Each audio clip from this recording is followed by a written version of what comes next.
آج کل اگر ہم دیکھیں تو ہر کوئی کسی نہ کسی پریشانی اور پریشر میں مبتلا نظر آتا ہے. بعض اوقات ایسا لگتا ہے کہ جیسے ہر کام میں ہی کوئی نہ کوئی رکاوٹ ہے، کبھی رزق میں، کاروبار میں، اولاد میں، گھریلو معاملات میں. لیکن عام طور پر جب ایسی پریشانیاں نظر آتی ہیں تو ہم بعض اوقات خود کو یا دوسرے لوگوں کو ذمہ دار ٹھہرا کے مایوس ہو جاتے ہیں.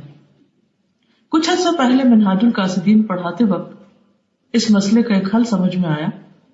وہ لکھتے ہیں کہ جو شخص تقویٰ اور پرہیزگاری چھوڑ دیتا ہے اس کے سارے کام مشکل اور دشوار ہو جاتے ہیں. حقوق اللہ اور حقوق العباد میں کمی کا اثر یہ ہوتا ہے کہ معاملات میں طرح طرح کی دشواریاں پیدا ہو جاتی ہیں.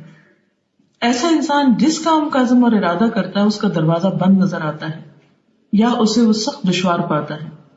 پھر وہ اس کا حل یہ بتاتے ہیں کہ اس کے برخلاف جو آدمی اللہ سے ڈرتا ہے اس کے تمام کام آسان ہو جاتے ہیں، کیونکہ قرآن مجید میں آتا ہے وَمَن يَتَّقِ اللَّهَ يَجْعَل لَّهُ مَخْرَجًا وَيَرْزُقْهُ مِنْ حَيْثُ لَا يَحْتَسِبُ.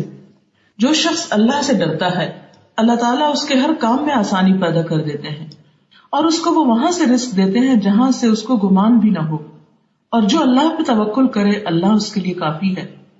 تو ہر پریشانی، رکاوٹ، ڈپریشن، سٹریس کا حل اللہ کا تقویٰ، اللہ پر توکل، کثرت سے اللہ کا ذکر ہے.